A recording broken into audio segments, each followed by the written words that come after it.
सभी लोगों ने लगभग गंडमूल के बारे में सुना ही है और पढ़ा भी हुआ है और उसके प्रभाव भी देखे हैं। लेकिन जैसे दीपा जी हैं, वो अभी बिगनर्स में हैं। सुमित जी अच्छा जानते हैं, लेकिन मुझे नहीं पता कि गंडमूल के बारे में उन्होंने कितनी उन्होंने करी है। आई होप सो कि उनको भी गंडमूल के बारे में जानकारी होंगी। बाकी सबको तो है ही। तो गंडमूल महत्वपूर्ण क्यों है, क्या देखना चाहिए, क्या करना चाहिए, और इसकी ऑब्जर्वेशन कैसे करनी चाहिए, यही आज का विषय है। तो जैसा कि 12 राशियां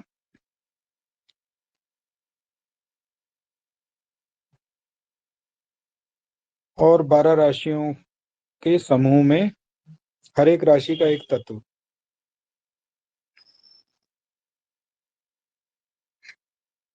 तो अग्नि तत्व राशियां, पृथ्वी तत्व राशियां, वायु तत्व राशियां, जल तत्व राशियां। क्योंकि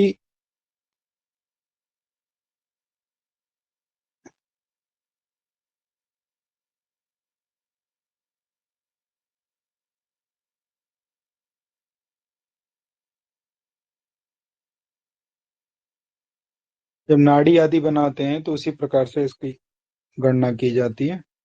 अर्थात जो हमारा भचक्र है,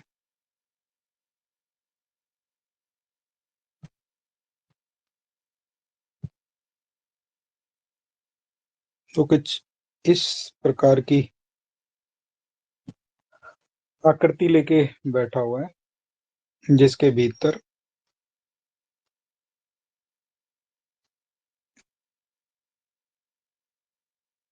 राशियां विद्यमान है। और ये राशियां नक्षत्रों के मिलन से बनी है। तो अग्नि तत्व से हमारा आरंभ होता है एक खंड का, और जल तत्व पे उसकी संपूर्णता हो जाती है। अर्थात मेष, वृष, मिथुन, कर्क।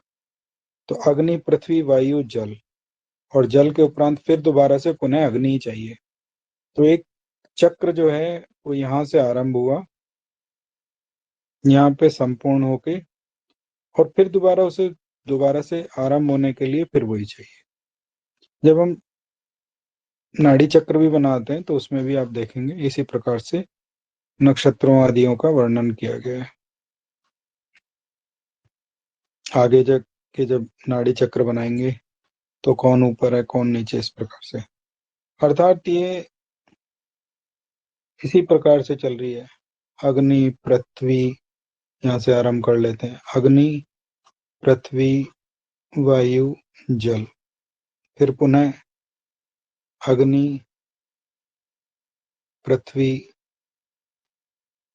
वायु, और फिर जल। फिर उससे आगे अग्नि, पृथ्वी, वायु, और जल। एक राशि से आरंभ हुए, 1 2 3 4। यहाँ पे अग्नि है और यहाँ पे जल है, और फिर दोबारा से फिर अग्नि प्रकट होती है और फिर जल में जाके मिल जाती है। क्यों? क्योंकि निर्माण के लिए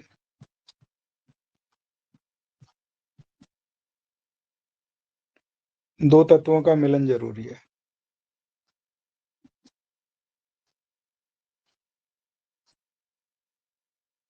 दो तत्वों का मिलन जरूरी है। नर नारी, जल, अग्नि, शिव, पार्वती।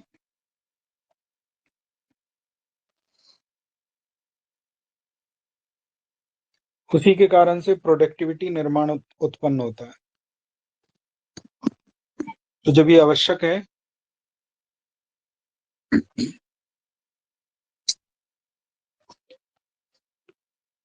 तो इसी के कारण से जहां दो तत्वों का आपस में मिलन होता है।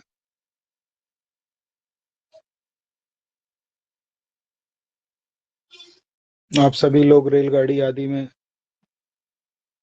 यात्रा करते हैं, तो एक इंजन है, उसके पीछे गाड़ी है, फिर जंक्चर है, फिर उसके फिर पीछे दूसरा डब्बा है, फिर जंक्चर है, फिर उसके नीचे तीसरा डब्बा है, फिर जंक्चर है, फिर उसके नीचे चौथा डब्बा है, जंक्चर है उसके फिर पीछे, ऐसे। तो जब भी कभी आप उस पे यात्रा करते हैं, तो जंक्चर जो होता है वो अति महत्वपूर्ण हो जाता है। यद्यपि रेलगाड़ियों में देखें तो एक डब्बे से दूसरे डब्बे में जाने के लिए एक प्लेटफॉर्म भी बना होता है, और उससे एक दूसरे लोग एक दूसरे के साथ आगे पीछे जाते भी हैं। लेकिन महत्वपूर्ण ये मोड़ ही सबसे ज्यादा जीवन का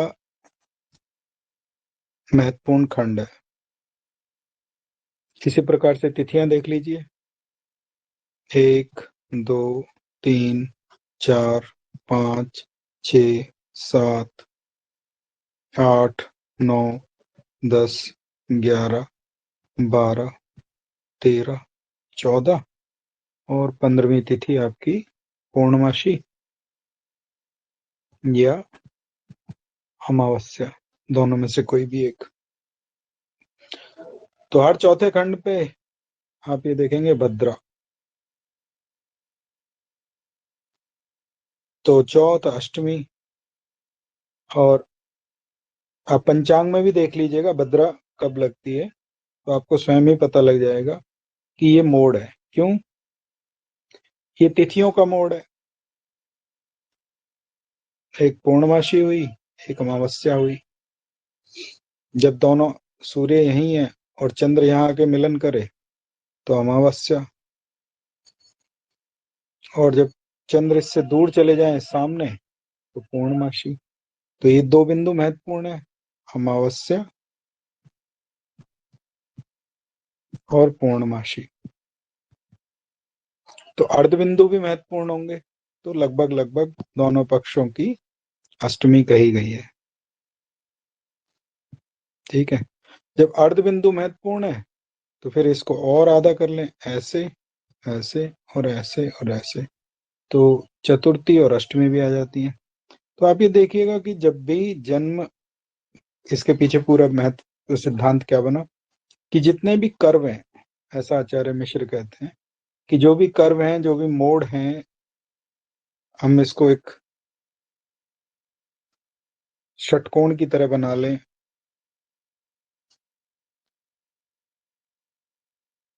प्लस को बना ले। ठीक है। एक एक सीधा व्रत ना बना के अगर इसको हल्का सा षटकोण की तरह बना लें, तो आप ये देखिए जो जहां मोड़ हैं वही महत्वपूर्ण है। क्यों? क्योंकि जीवन में, ऐसा आचार्य कहते हैं कि जो मोड़ होगा उस पर दुर्घटनाएं अधिक हो सकती हैं। तो ये भी एक प्रकार से मोड़ है। अब ये ज्योतिष की भाषा में किस प्रकार से मोड़ है, जैसे मैंने कहा तिथियों में कहाँ से मोड़ है, आपके चतुर्थी, अष्टमी और पूर्णमासी 15वीं तिथि और मावस। ठीक है, 1, 15 इस प्रकार से अमावस्या, पूर्णमासी, अष्टमी, अष्टमी, चतुर्थी और चतुर्थी।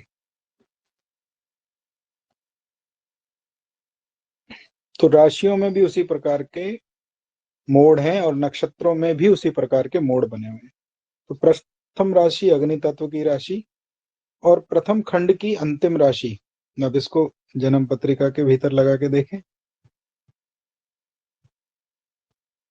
आगे पीछे बहुत हो जाएगा क्योंकि बहुत सारी स्क्रीन थी। जन्म पत्रिका के भीतर लगा के देखें,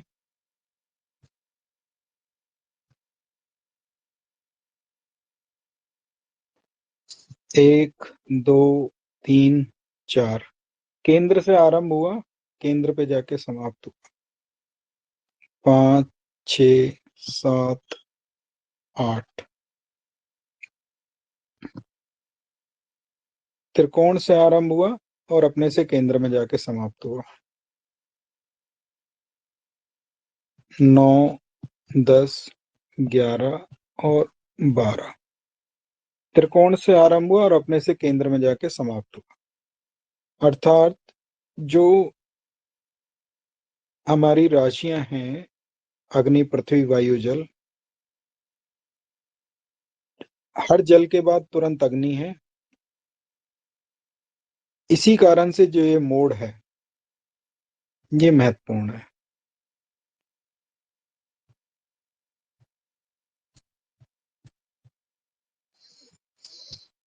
तो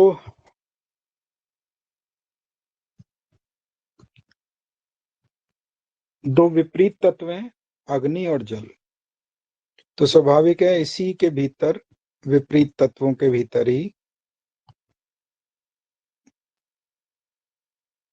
दो तत्वों का मिलन है, और यही गंडमूल, अभियुक्त मूल, गंडांत आदि कहलाते हैं। एक राशि के निर्माण में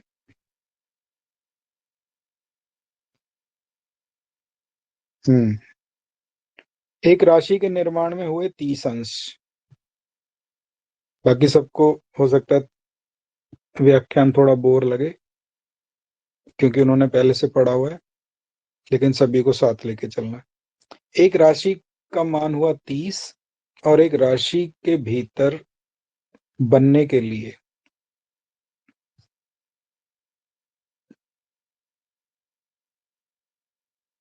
दो नक्षत्र पूर्ण और एक नक्षत्र का एक चरण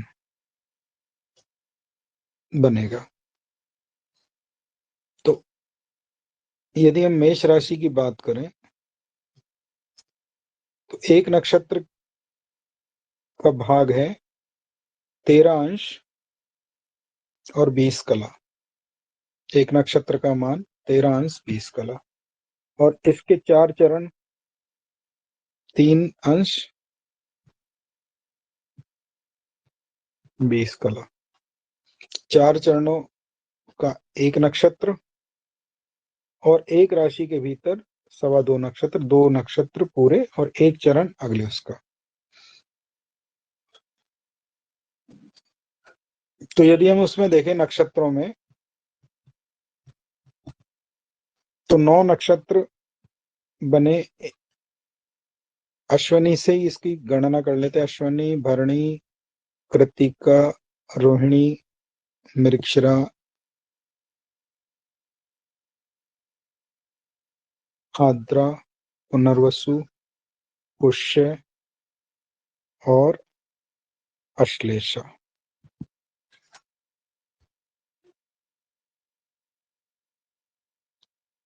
तो एक राशि के निर्माण में, मेष राशि के निर्माण में नक्षत्र कितने जाएंगे?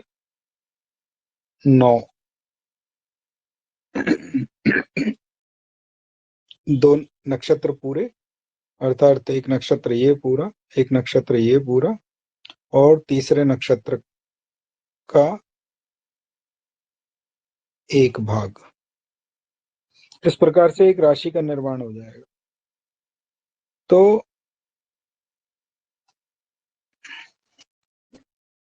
जहां मोड़ है वहीं वो नक्षत्र हैं जिनको गणमूल नक्षत्र कहा गया है।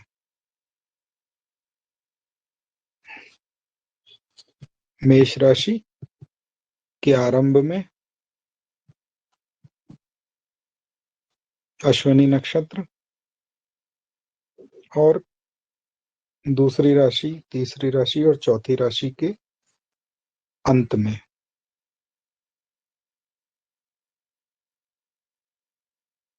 अश्लेषा नक्षत्र कर्क राशि में।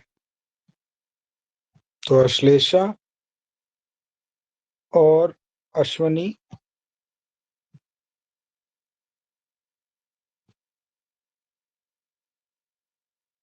प्रथम चक्र, अर्थात मेष, वृष, मिथुन और कर्क के चक्र में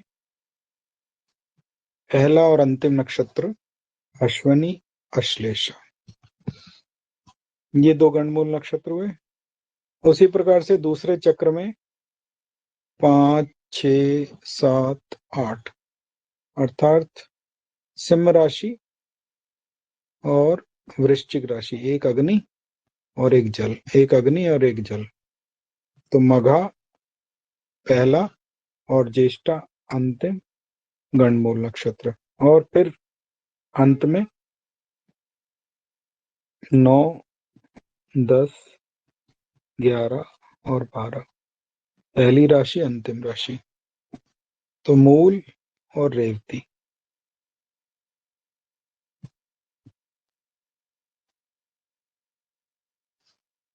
अब इससे अर्थ क्या बनता है या इसका परिणाम क्या होता है? यदि व्यक्ति का जन्म, यहाँ चंद्र के लिए बोला गया ये,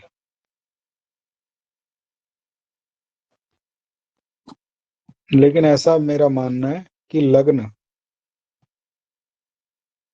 के प्रथम अंश और अंतिम अंश भी यदि गंडांत में है तो भी उसी प्रकार के परिणाम लेके आता है जो चंद्र देता है। फर्क सिर्फ इतना है, अंतर सिर्फ इतना है कि उसका मानसिक प्रभाव अधिक रहता है और एक का दैहिक प्रभाव अधिक रहता है, किंतु दोनों के मिलते हैं। अश्वनी से आरंभ करते हैं, 1 मिनट देख लेते हैं पुरानी शीट्स को, कुछ छूट तो नहीं गया। तो पहली 3 राशियां 1, 5, 9 अग्नि तत्व राशियों में पहला नक्षत्र अश्वनी, मघा और मूल, और चक्र के अंत में 3 राशियां कर्क, वृश्चिक और मीन, इनका अंतिम नक्षत्र, अर्थात इनका पहला और इनका अंतिम, यही गणमूल नक्षत्र कहलाते हैं। पहली शीट। दूसरी शीट नक्षत्रों की भी एक लड़ी है, अश्वनी, भरणी, कृत्तिका, रोहिणी, मृगशिरा, आद्रा, पुनर्वसु, पुष्य, अश्लेषा, 9 नक्षत्र संपूर्ण हुए। फिर दोबारा से पुनः आगे आरंभ हो जाते हैं। अश्विनी, भरणी, कृत्तिका, रोहिणी, मृगशिरा, आद्रा, पुनर्वसु, पुष्य, अश्लेषा, मघा, ऐसे करके फिर आगे करते चले जाए और रेवती पे समाप्त हो गए। यद्यपि इस पे मकर राशि में एक और भी नक्षत्र है जो अभिजीत है, जिसका मान बहुत छोटा सा ही है। जैसे नक्षत्र 13 डिग्री का होता है, इसका मान लगभग 6 अंश के आसपास है। एग्जैक्टली अगली कक्षा में बता देंगे। बहुत महत्वपूर्ण नक्षत्र है, मकर राशि में श्रवण और धनिष्ठा के नीचे में पड़ता है। बहुत ही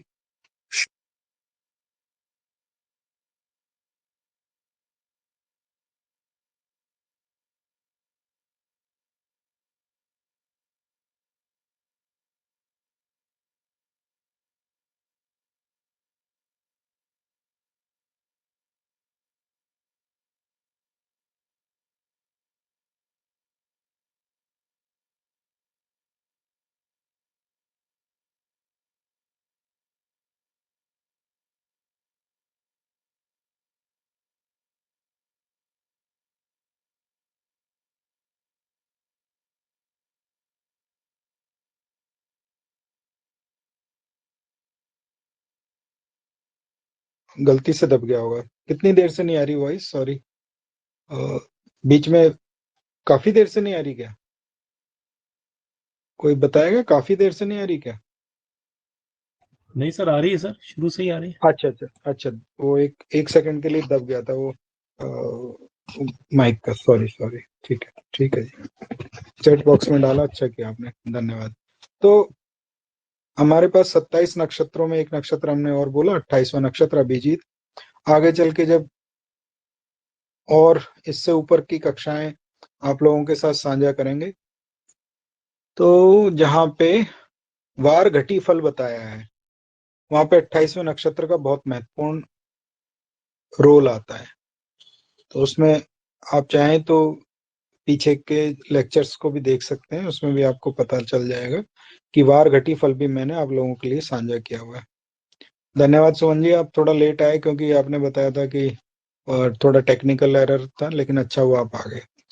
तो 27 नक्षत्रों को ही मूलतः हम भविष्य कथन में प्रयोग करते हैं। 28वां नक्षत्र एक महत्वपूर्ण भूमिका निभाता है व्यक्ति के लिए विशेष घटनाओं को देखने के लिए।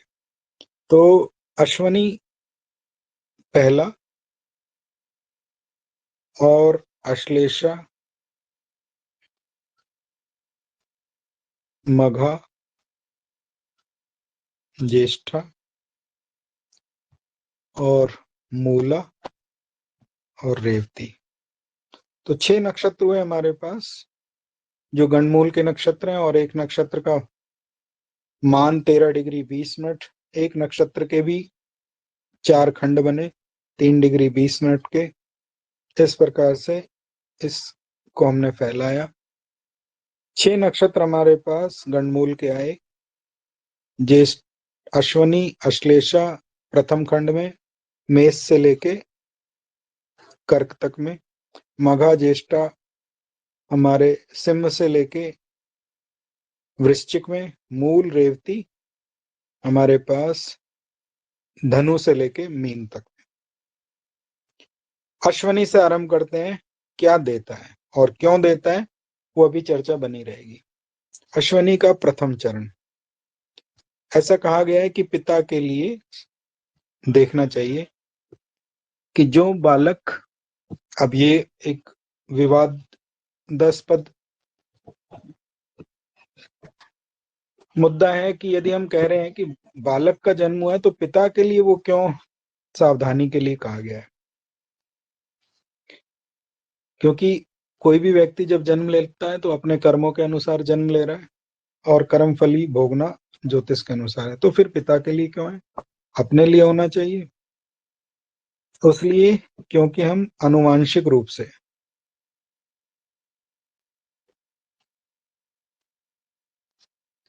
एक दूसरे के साथ बंधे हुए हैं। हमारा जो डीएनए है वो अपने अभिभावकों के साथ, अपने दादा परदादा दादी आदि के साथ बंधा हुआ है। आप ये देखिएगा, बीच में थोड़ी आवाज आएगी, स्ट्रीट वेंडर्स का समय क्षमा चाहते हैं।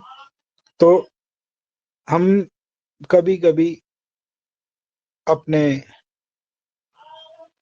पिता के रंग रूप,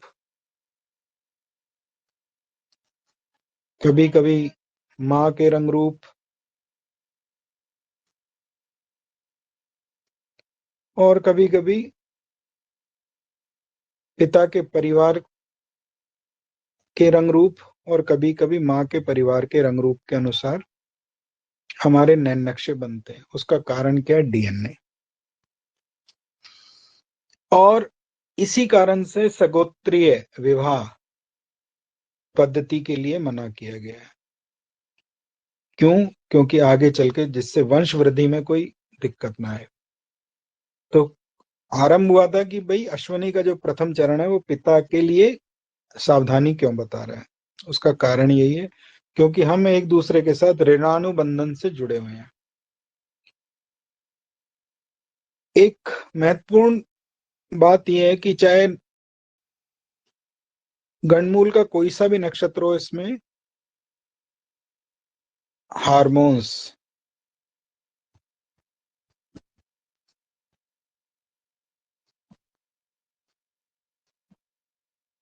लिख क्यों नहीं रहा है, हार्मोनल इनबैलेंस की वो देखी गई है। हार्मोन्स के कारण क्या होते हैं, मूड स्विंग्स।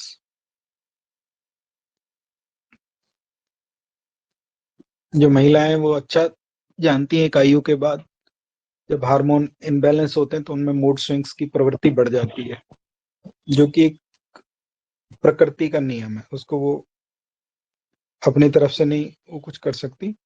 तो इसीलिए गणमूल के अंदर दो चीजें विशेषकर देखनी चाहिए, एक ये हार्मोनल इनबैलेंस देता है और ये मूड स्विंग्स बहुत देता है।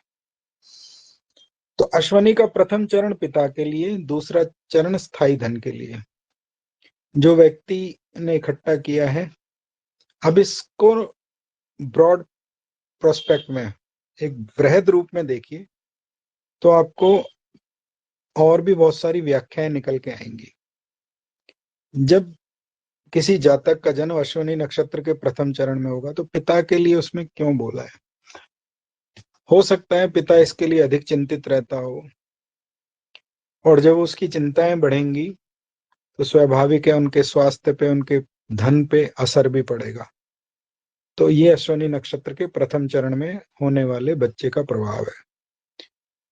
दूसरा, स्थायी धन के लिए अश्विनी नक्षत्र के दूसरे चरण में जिसका जन्म होता है तो स्थायी धन के लिए चिंतनीय बताया गया है। स्थायी धन का क्या मतलब है? जो परिवार से उसको पैतृक रूप में मिल रहा है उसके लिए वो चिंतनीय है। तो उसको जोड़ पाएगा, नहीं जोड़ पाएगा, जोड़ के रख पाएगा या खर्च कर देगा। स्थायी धन में दो शब्द जुड़े हुए हैं, स्थायी और धन। तो ये अस्तित्व भी है, क्योंकि जो स्थायीपना है वही अस्तित्व है। इसीलिए शनि जो होते हैं अस्तित्व के ग्रह होते हैं। 8वां स्थान हमारे अस्तित्व से जुड़ा हुआ है। यदि अष्टमेश व्यक्ति का क्षीण है, वीक है, तो उसका अस्तित्व नहीं बन पाता है। इसी प्रकार से यदि शनि पत्रिका के भीतर बली नहीं है तो उसका अस्तित्व नहीं बन पाता है। फिर उससे अगला चरण, तीसरा चरण, यदि अश्विनी के तीसरे चरण में जन्म हुआ है तो वो दोनों के लिए बता देता है। वो पिता के लिए भी है, मतलब पहला पिता के लिए, दूसरा स्थायी धन के लिए, तीसरा पिता और स्वयं दोनों के लिए, और अंत में चौथा चरण वो केवल अपने लिए और विशेषकर अपनी बॉडी के लिए, शरीर के लिए, देह के लिए।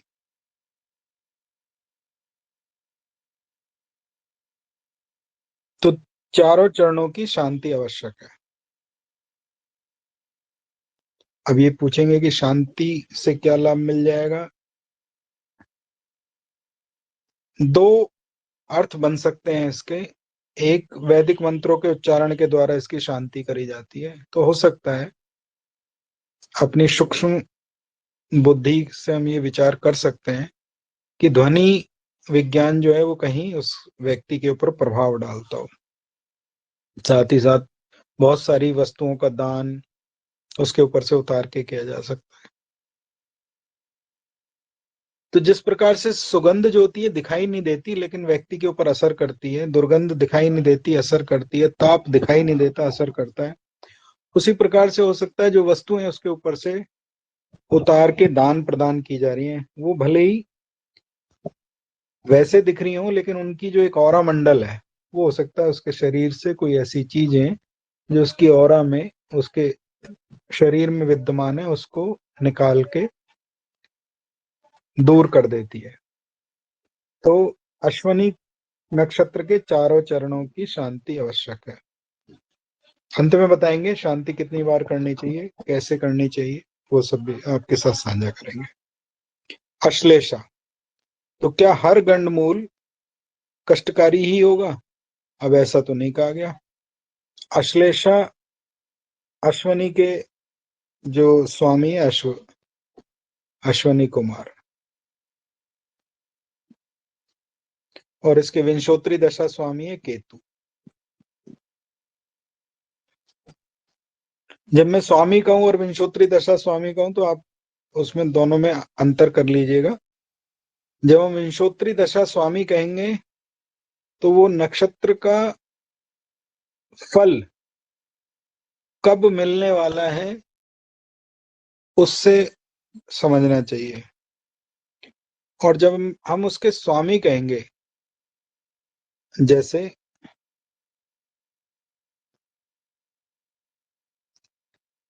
बुध, यदि हम यहाँ बुध को ले लेते हैं, मेष राशि में है और 8 अंश पे है, तो 8 अंश पे तो स्वाभाविक है ये अश्वनी नक्षत्र में,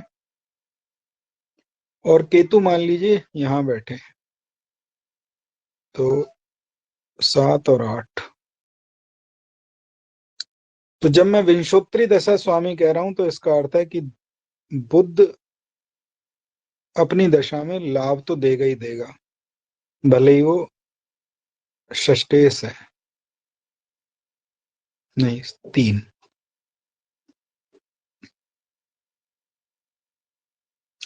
बुद्ध लाभ तो देगा ही देगा, भले ही वो षष्टेश है, किंतु वो अति लाभ भी दे सकता है। क्यों? क्योंकि उसका जो विंशोत्तरी दशा स्वामी है केतु, वो 11वें स्थान में बैठा हुआ है।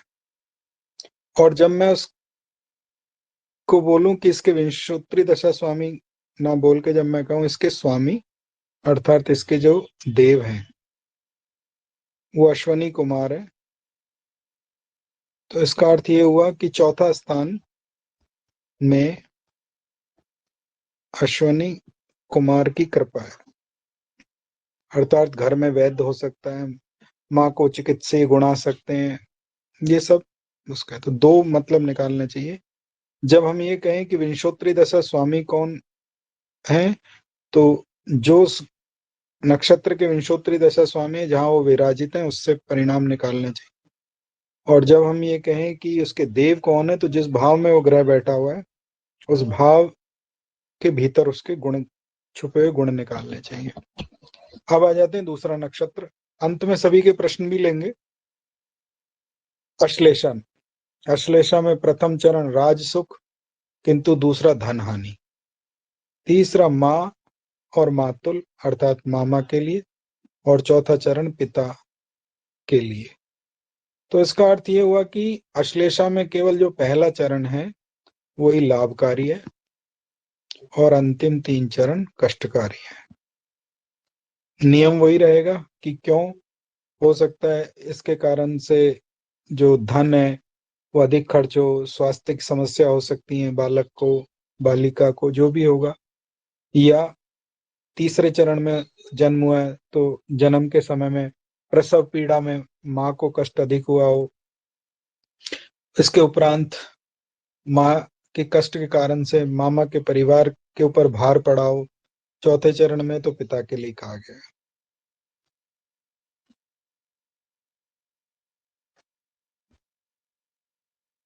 अश्वनी प्रथम चरण पिता के लिए, दूसरा चरण स्थायी धन के लिए, तीसरा चरण पिता स्वयं के लिए और चौथा चरण अपने देह के लिए। अश्लेषा प्रथम चरण राज सुखकारी, दूसरा चरण धन हानि, तीसरा चरण मातुल के लिए और चौथा चरण पिता के लिए। मघा। मघा के देवता हैं पितृ, विंशोत्तरी दशा स्वामी हुए केतु। अश्लेषा सर्प देवता, और ग्रह हुए इसके विंशोत्तरी दशा स्वामी बुध।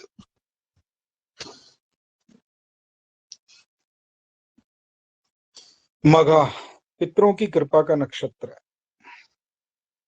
राज सिंहासन है।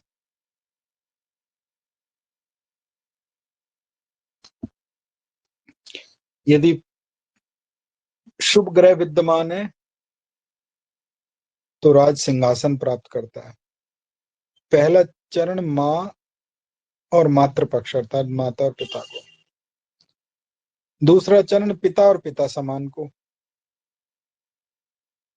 अर्थात ससुर भी हो सकते हैं वैसे। तीसरा चरण धन संपदा युक्त है, चौथा चरण भी धन संपदा युक्त है, अर्थात इसके पहले 2 चरण थोड़े ठीक नहीं है। मातृ पक्ष के लिए, पिता पक्ष के लिए, पिता समान व्यक्ति के लिए, किंतु 2 चरण राज सुखकारी हैं, धन संपदा और धन संपदा बनाते हैं। कुल मिलाके मघा नक्षत्र में राज सिंहासन प्राप्त होता है पिता के द्वारा या पैतृकता के द्वारा। ज्येष्ठा। ज्येष्ठा ना बहुमित्रो, ऐसा आचार्य मिश्र कहते हैं और ऐसा विश्वामित्र का भी कथन है। जो ज्येष्ठा नक्षत्र है उसमें कहा गया है इनके अधिक मित्र नहीं होते। उसका कारण क्या है? बड़प्पन की चाहत है अपने भीतर, अपने आप को बड़ा समझना, और जो व्यक्ति अपने आप को बड़ा समझेगा स्वाभाविक है वो अधिक मित्र आदि नहीं रखेगा। पहला चरण बड़े भाई के लिए, छोटा चरण अनुज भाई के लिए, छोटे भाई के लिए, तीसरा चरण माँ के लिए और चौथा चरण अपने स्वयं के लिए। यदि हम ज्येष्ठा को देखें तो अश्वनी, भरणी, कृत्तिका, रोहिणी, मृगशिरा, आद्रा, पुनर्वसु, पुष्य, अश्लेषा। तो ये हमारी वृश्चिक राशि में पड़ता है और वृश्चिक राशि के अंतिम खंड में पड़ता है, जहां चंद्रमा नीच के होते हैं। अनुराधा, विशाखा और ज्येष्ठा।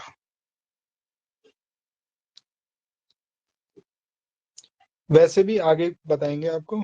तो ज्येष्ठा नक्षत्र थोड़ा अधिक दिक्कतें देता है, बड़े भाई के लिए, छोटे भ्रात के लिए, माँ और माँ के परिवार के लिए और अपने लिए। तो इसकी मूल शांति आवश्यक है। मूल मूल का प्रथम चरण पिता के लिए, दूसरा चरण माता के लिए। मूल क्या है? स्वामी है इसके नैऋति और ग्रह है केतु। ज्येष्ठा के बुध और इंद्र ग्रह इसके।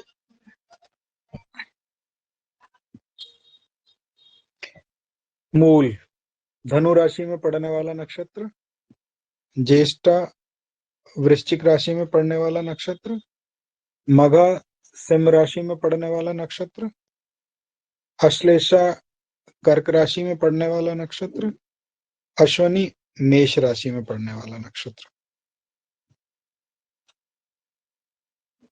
मूल पहला चरण पिता के लिए, दूसरा माता के लिए, चौथा धन की कमी करता है, क्षमा करें, तीसरा, और चौथा धन लाभ लेके आता है,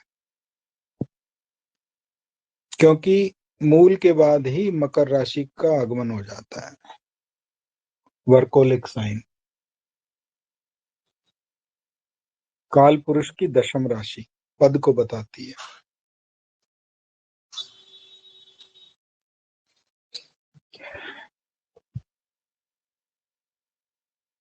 स्वामी ग्रह केतु, देव नृत्य।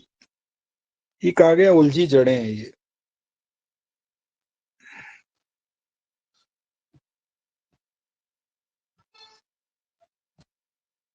वैसे इसमें कहा है शेर की जो पूंछ होती है उसके बाल हैं ये। रेवती रेवती का प्रथम चरण राजभोग करवाता है, दूसरा चरण मंत्री भोग करवाता है, तीसरा चरण सुख साधन देता है, किंतु अंतिम चरण कष्टकारी होता है।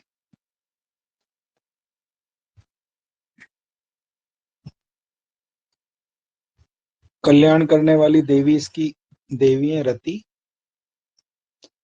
नक्षत्र स्वामी है इसके विंशोत्तरी दशा स्वामी बुध।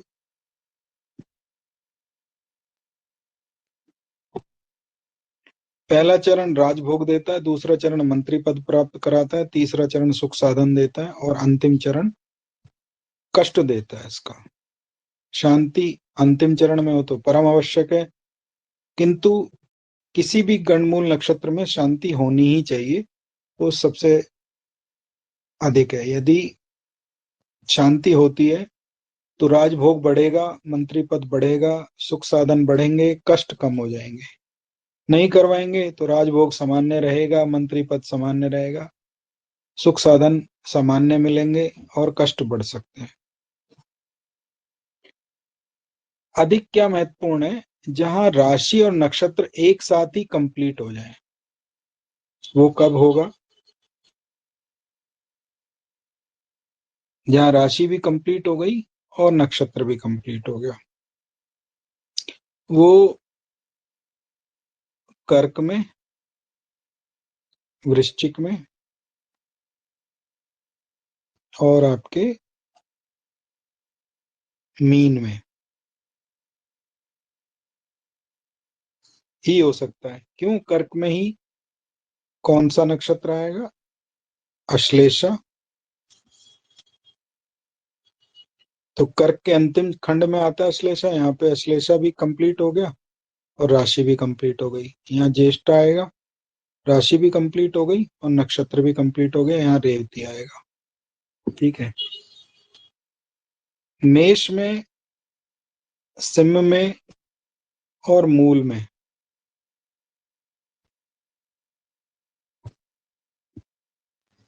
नक्षत्र कंप्लीट हो जाएगा अश्वनी, लेकिन राशि तो बनी रहेगी मघा। नक्षत्र कंप्लीट हो जाएगा, राशि बनी रहेगी, अगला नक्षत्र आरंभ हो जाएगा। और मूल, नक्षत्र कंप्लीट हो जाएगा, राशि बनी रहेगी। तो जहां राशि और नक्षत्र एक साथ पूरे हो जाएं वो थोड़ा ज्यादा सावधानी कही गई है। नक्षत्र ही तारा है। विपत तारे के ऊपर से यदि ग्रह गोचर करता है, 9 ग्रह पूरे लेने चाहिए इसमें। ठीक है। सूर्य से केतु तक यदि कोई भी विपत तारे के ऊपर से ग्रह गोचर कर रहा है, हम विपत तारा कैसे देखते हैं? जो जन्म नक्षत्र है वो जन्म हो गया, दूसरा नक्षत्र संपत हो गया और तीसरा विपत हो गया।